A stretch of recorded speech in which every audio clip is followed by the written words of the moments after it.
বৌদি রোস্ট, এক কথায় ভালগার কন্টেন্ট। এই খেলার টাকাগুলো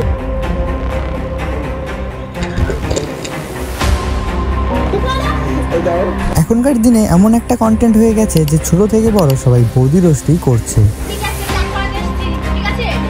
চান করাতে এসছো, আমরা দেখতে এসছি।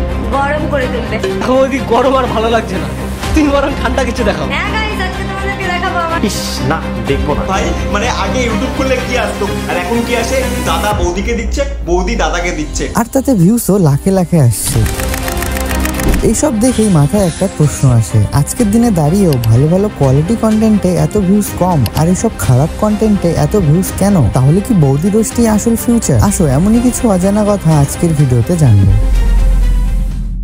এইসব কিছু বোঝার জন্য আমাদের প্রথমেই বুঝতে হবে কিভাবে বাংলায় ভালগার কন্টেন্ট বানানো শুরু হয়। আর আমি অলরেডি আমার এক ভিডিওতে এই বিষয়টা বলে রেখেছি, তাই এই ভিডিওতে ছোট করে বলছি। 2008 সালে ইন্ডিয়াতে ইউটিউব আসলেও তখনও সব ঠিকই ছিল, কারণ তখন ইউটিউব মানেই ছিল গান, শর্ট ফিল্ম আর কিছু শিক্ষামূলক ভিডিও। কিন্তু 2016 সালে ইন্ডিয়াতে জিও আসার পর ইউটিউব বা এই ইন্টারনেটের অডিয়েন্স এতটা বেড়ে যায় যে অনেক ধরনের ভিডিওর চাহিদাও বাড়তে থাকে। আর 2016 সাল আস্তে আস্তে বাংলায় কন্টেন্ট ক্রিয়েটারও বেড়ে যায়, আর সেই সময় ভিডিও মানেই হয়ে যায় ভিউজ আর টাকা। তাই তখন সব ভিডিওতেই মেয়েদের ফটো ইউজ করা থেকে টাইটেলে দেখুন কি হলো এই ধরনের ক্লিকবেট করাও শুরু করে অনেকে। আর দিন দিন তা বাড়তেই থাকে, যেমন fake prank, double meaning content, মেয়েদের বডি পার্ট নিয়ে জোক, গালি। এরপরেও তা থেমে থাকে না, তারপরেই আসে টিকটক আর ভিগো ভিডিওর মতো কিছু অ্যাপস, যেটায় মানুষ গান চালিয়ে ছোট ছোট 15 থেকে 30 সেকেন্ডের ভিডিও বানাতে পারে, মানে আজকের দিনে আমরা যেটাকে বলি রিলস। এই অ্যাপস গুলো ইন্ডিয়াতে আসাতে একটা বড় সড়ো অডিয়েন্স তাতে চলে যায়, আর সেখানে আস্তে আস্তে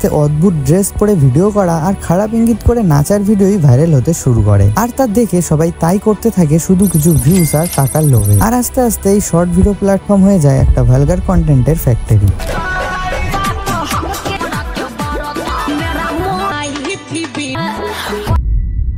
এরপরে 2018 সালে ইউটিউবে কিছু চ্যানেল তৈরি হয় যার মেন কন্টেন্ট ছিল শুধু এই শর্ট ভিডিওগুলোতে রিয়াকশন আর তা দেখে মজা করা। কিন্তু 2019 সাল আস্তে আস্তে সেই রিয়াকশন ভিডিওগুলো হয়ে যায় রোস্ট ভিডিও। তারপর মনে হচ্ছিল এই রোস্ট ভিডিওর জন্য হয়তো এবার এই সব ভালগার কন্টেন্ট মানুষ দেখা বন্ধ করে দেবে, আর এরকম কন্টেন্ট কেউ বানাবেও না। কিন্তু হয় একদম উল্টোটাই, সেই রোস্ট ভিডিওগুলো আস্তে আস্তে ভালগারিটিতে ভরে যায়। যেমন সেই রোস্ট ভিডিওগুলোতে খারাপ খারাপ গালি দিয়ে রোস্ট করা, মেয়েদেরকে ছোট করা, মেয়েদের শরীরের পার্ট নিয়ে কথা বলা, এইসবই হয়ে যায় সেই রোস্ট ভিডিওর কন্টেন্ট।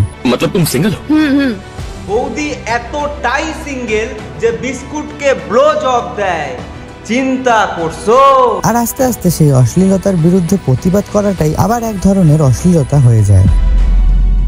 এবার কথা হচ্ছে আজকের দিনে দাঁড়িয়েও কেন এখনো এইসব কন্টেন্ট বানানো বা দেখা বন্ধ করেনি মানুষ? আসলে তোমরা একটা জিনিস ভালোভাবে দেখলে বুঝবে, এমনটা শুধু আমাদের বাংলা কমিউনিটিতেই হচ্ছে। অন্যান্য হিন্দি বা ইংলিশ কমিউনিটিতে এই কন্টেন্টের অতটাও প্রভাব নেই। আর এমনকি হিন্দিতেও রোস্টিং চ্যানেলগুলো দেখলে বোঝা যায় তারা তাদের ভিডিওতে একটা লিমিট রেখেই কাজ করে। বা হিন্দিতে রোস্টিং এর টপ চ্যানেল ক্যারিমিনেটিকেও দেখলে দেখা যায় সেও এখন রোস্টিং ছেড়ে কোয়ালিটি কন্টেন্টে বেশি ফোকাস করছে। কিন্তু আমাদের বাংলা কমিউনিটিতে সেই ভিগো ভিডিওস রোস্ট করা চ্যানেলগুলো আজও সেই বৌদি রোস্ট বা বলা যায় মেয়েদের ছোট করা নিয়েই পড়ে আছে। আরে আনটোল্টি ভাই কিছুই তো বুঝছি না। দেখো, সোজা ভাষায় বলতে গেলে বাংলায় একটা লিমিটেড অডিয়েন্সই আছে, আর তার মধ্যেও 60% অডিয়েন্সই এইসব কন্টেন্ট কনজিউম করে, আর বাকি 40% অডিয়েন্সের মধ্যে 10% এমন অডিয়েন্স যারা এইসবের জন্য বাংলা কমিউনিটিতে ভিডিও দেখাই বন্ধ করে দিয়েছে, আর বাকি রইল 30% যারা এখনো ভালো কন্টেন্ট দেখার আশায় দিনের পর দিন বসে আছে। আর এমনই চলতে থাকলে এমনটা হতে আর বেশি দেরি নেই যে এই 30% অডিয়েন্সও লাস্টে এসে এইসব কন্টেন্ট কনজিউম করা বা বাংলায় ভিডিও দেখাই বন্ধ করে দেবে।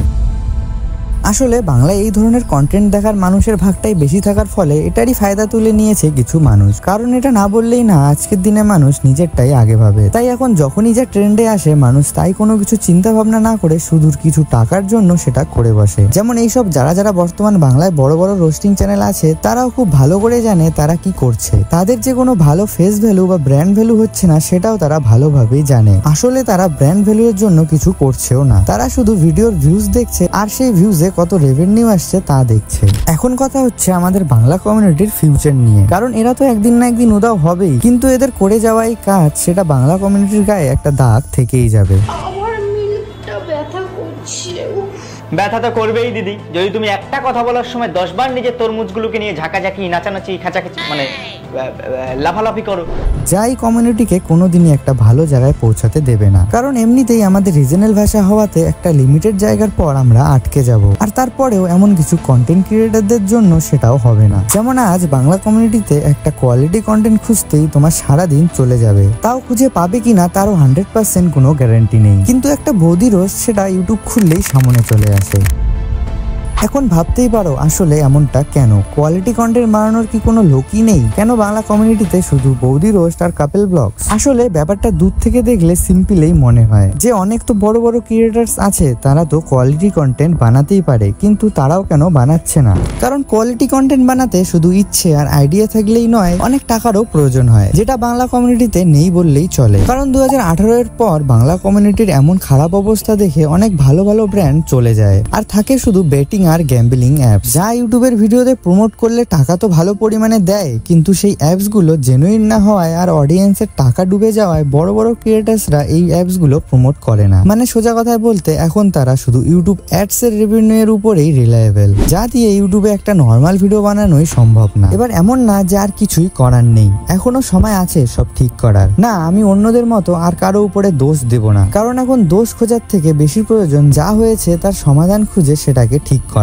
আর দেখো, বললে বলাই যায় যে এই বৌদি রোজ সবার প্রথমে বন্ধ করতে হবে, কিন্তু যা সম্ভব না সেটা না বলাই ভালো, কারণ আমি এমন কেউ না যে আমার কথা শুনে কেউ রোস্টিং ছেড়ে দেবে, কিন্তু অডিয়েন্সের হাতে এই শক্তিটা আছে, তারা চাইলে সবকিছুই সম্ভব। তাই আমি তাদেরকেই বলবো, তোমরা এই বৌদি রোস্ট বা যে কোনো খারাপ কন্টেন্ট দেখা বন্ধ করো, আর যারা যারা ভালো কোয়ালিটি কন্টেন্ট বানানোর ট্রাই করছে তাদের গিয়ে বেশি বেশি করে দেখো, তাদের সাপোর্ট করো, তাহলেই তাদের ভিডিওতে কোনো ব্র্যান্ড স্পন্সর না থাকলেও তোমাদের সাপোর্টে সেই ভিডিওর ভিউজ দিয়েই একটা ভালো পরিমাণে রেভিনিউ আসবে, আর তারা মোটিভেট হয়ে আরো ভালো ভালো কোয়ালিটি কন্টেন্ট বানাবে। আর তার সাথেই এই বৌদি রোস্ট ভিডিওগুলো দেখা কমিয়ে দিলে তারাও হয়তো আস্তে আস্তে এই সব ভিডিও বানানো বন্ধ করে দেবে, আর বাংলা কমিউনিটিও আস্তে আস্তে আবার একটা ভালো জায়গায় পৌঁছে যাবে। তোমাদের কি মতামত এই বিষয়ে কমেন্টে বলতে ভুলো না, আর এমনই ডকুমেন্টারি ভিডিওস দেখতে হলে চ্যানেলটি সাবস্ক্রাইব করো।